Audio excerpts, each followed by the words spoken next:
Hey guys, hello. How are you doing? You know, you guys know already that I'm sick. I'm fucking dying over here, and and let's go ahead and do the video. This is a tag. I was tagged by Maeve, beautiful Maeve, a few days ago actually, but I could barely speak at that time, and I can barely speak now, but I'm a bit better. I'm a bit better, drinking tea with some medication. And so, yeah, no beer for me. All right, now the tag, you read it already in the title.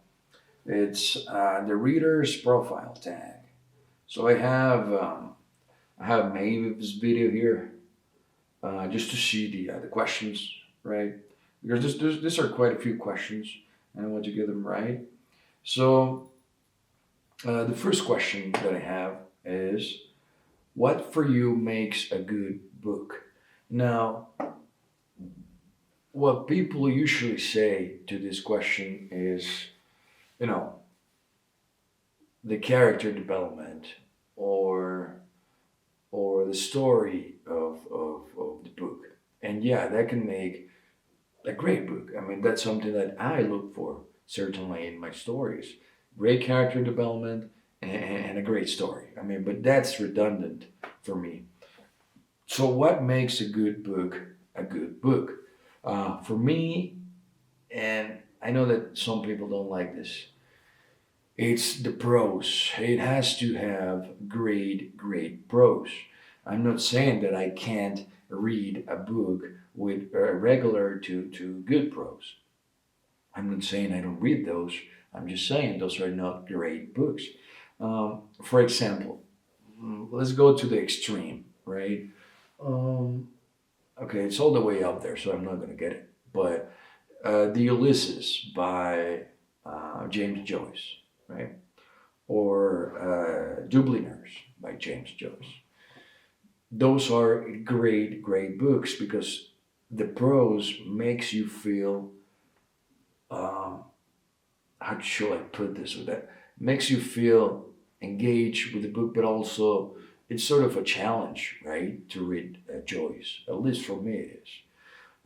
I need to be reading it and to be referencing what I'm reading with maybe an article or maybe with an analysis that someone else made. I like a book that makes me work, right? Of course, if I want to read a story just to get by, just to sleep at night, I'm going to read a novel, a regular fantasy novel, and that will be great as well. But for me, a great book is all about the prose. That's what I want to say. I know that some people dislike some books saying that, this writer is very verbose and that's pretty elitist, and I hate it. I can understand that, but I don't share that opinion. But yeah, for me, a great book is all about the prose. Now, wait a minute, I'm fucking dying here. Uh, Now, second question, what are you currently reading? This one, I just recorded a video, I read an update, and yeah, what I'm currently reading is Catch 22 by Joseph Heller.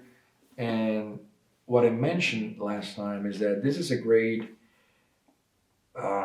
has a great beginning. This book is pretty goddamn funny, like laughing out loud funny.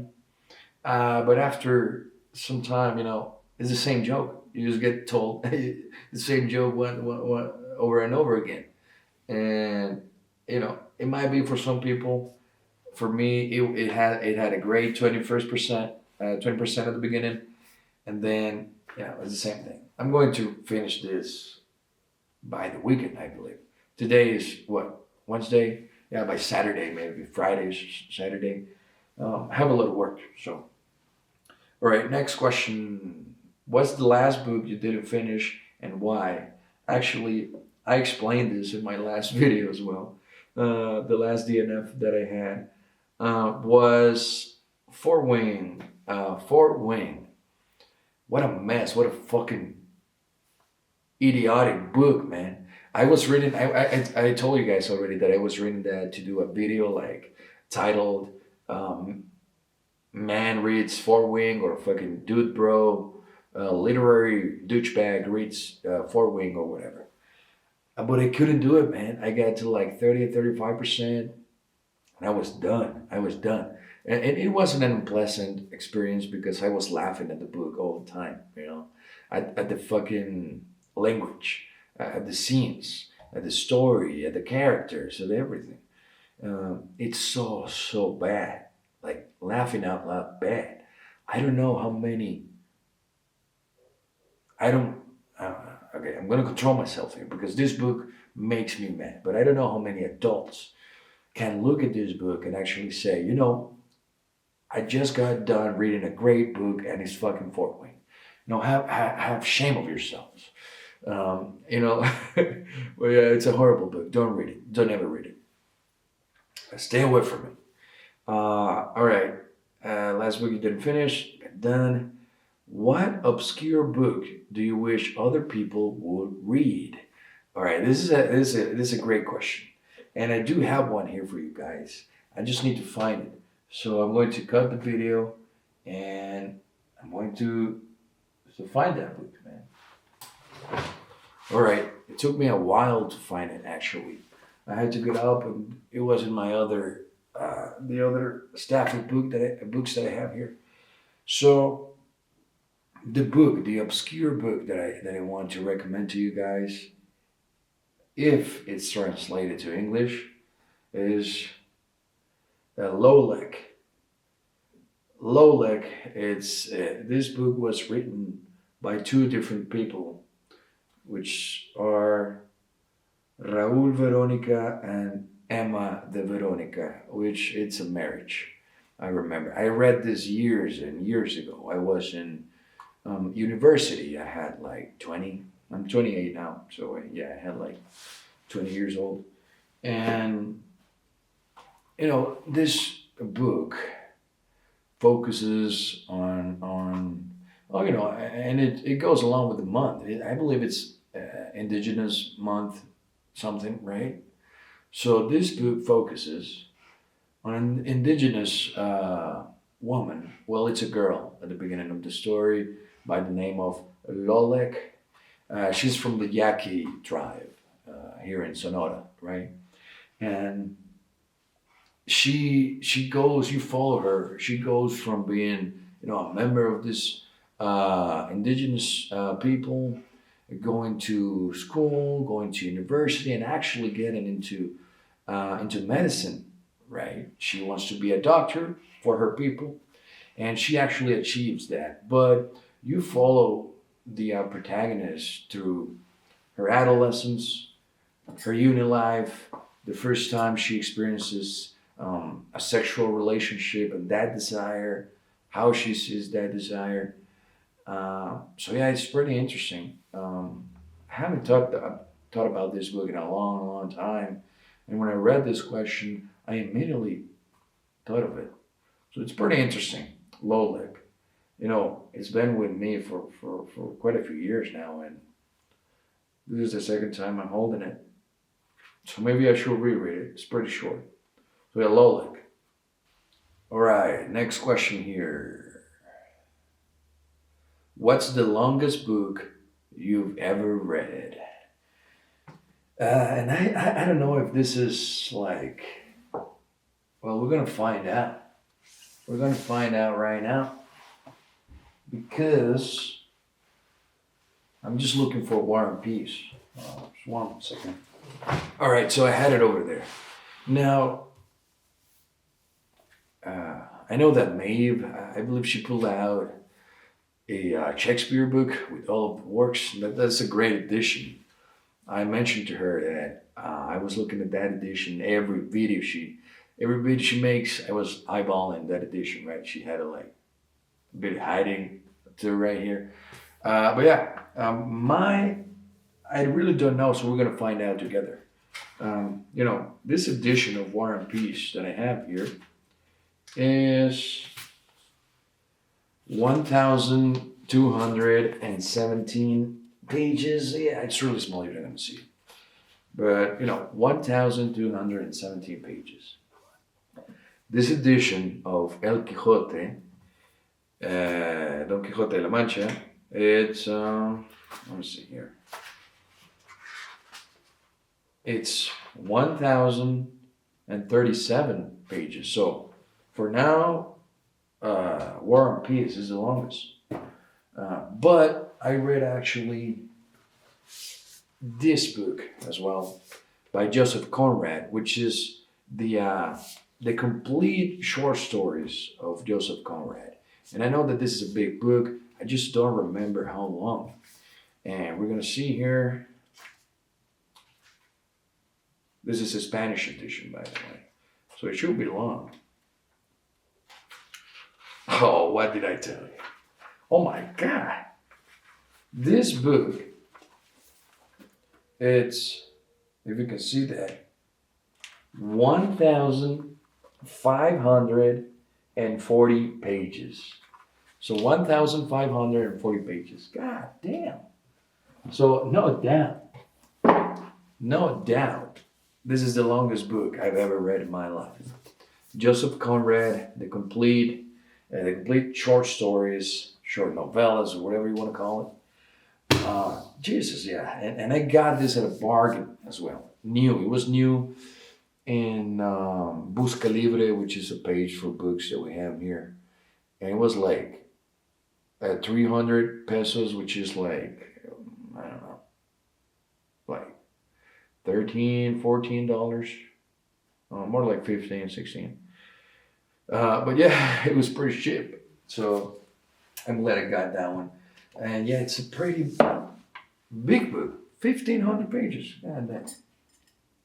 All right, next question here.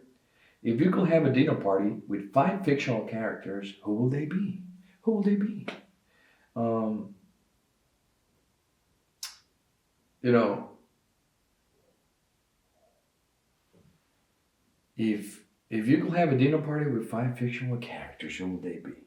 God damn, that's a good question. But since I got it, hey, you don't go here. Wait, guys. Okay, so first character, no doubt, and this is 2 characters, Don Quixote, Don Quijano, and Sancho Panza, right? So those 2 characters have to be at the dinner table. They have to be there because that you're gonna be having dinner with those guys. You feel like you know them. Then you think, I've read Don Quixote de la Mancha like 3-4 times in my life, and I feel like I know them already. So yeah, if they're at the dinner table, I know it's gonna be fun. Having Don Quixote and Sancho Panza, it will be great. I'm just picturing that in my mind. And then I'm missing 3 characters, right? So I think I'm going to get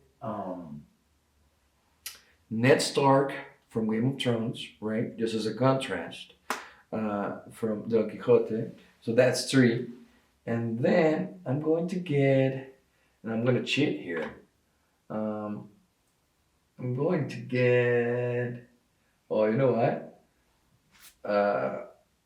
What's the name? Oh yeah, I'm going to get HAL 9000, the computer from 2001.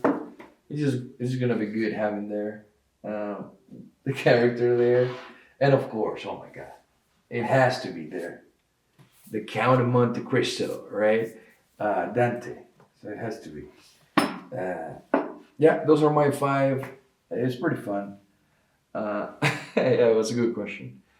All right, so dinner now. 5 books you want if stranded on a desert island.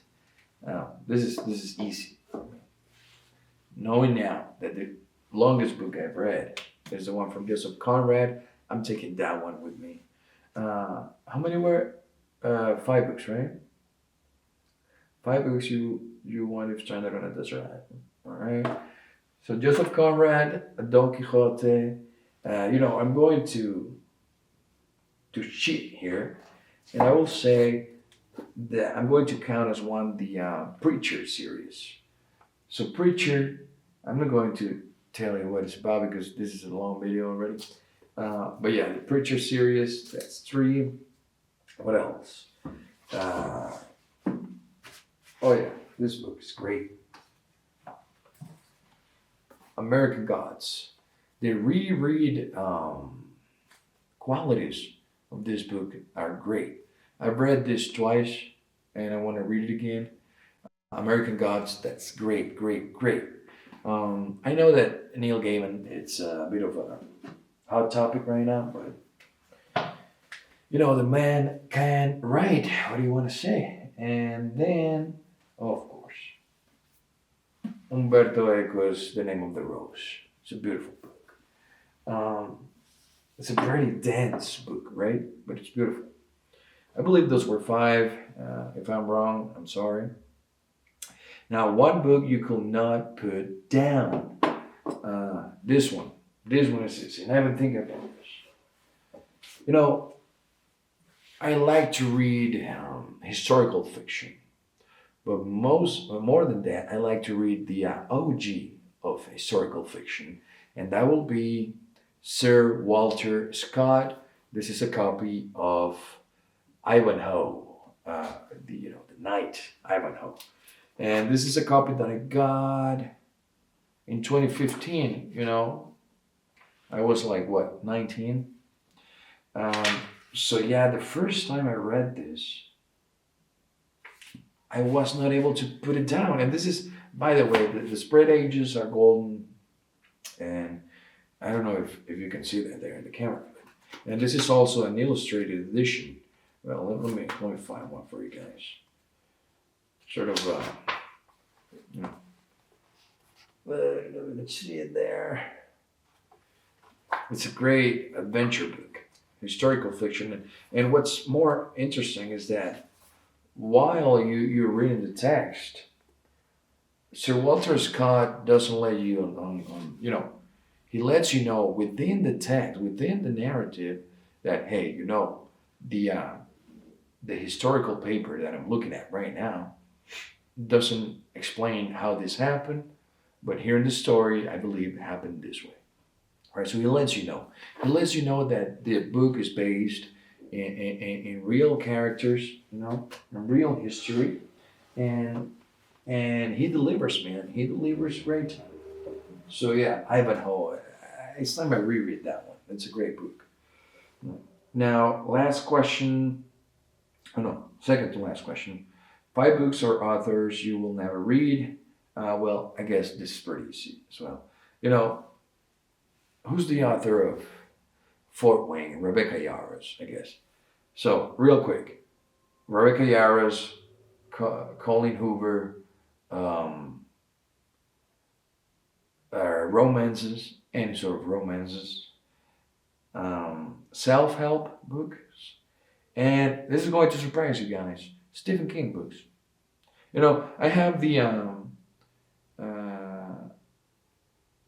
the Dark Tower series in my cup for the TBR series.